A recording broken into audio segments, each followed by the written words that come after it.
If you always catch yourself crying, you feel alone, you feel unworthy, you feel insecure, you feel small, hindi ka minamahal ng tama. That's just the hard truth. Yun lang kailangan kong sabihin sa'yo.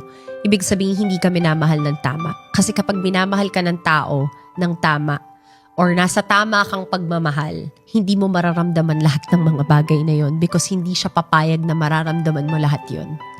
So if nararamdaman mo siya lahat, ibig sabihin yung tao na yon, that's how they see you.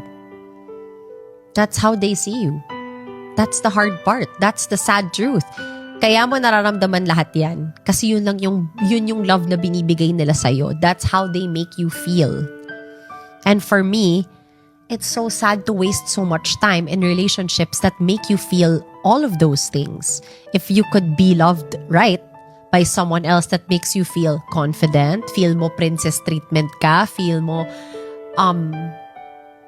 spoiled ka, feel mo ang ganda-ganda mo or ang gwapo-gwapo mo, like, ang sarap mahalin ng ganon na hindi mo kailangan i-alter yung sarili mo to someone else because they love you just exactly who you are. They love you for who you are. They met you like this and they love you like this. They don't want to change anything about you. If you guys want to watch the full episode, just check us out on Spotify and my YouTube channel.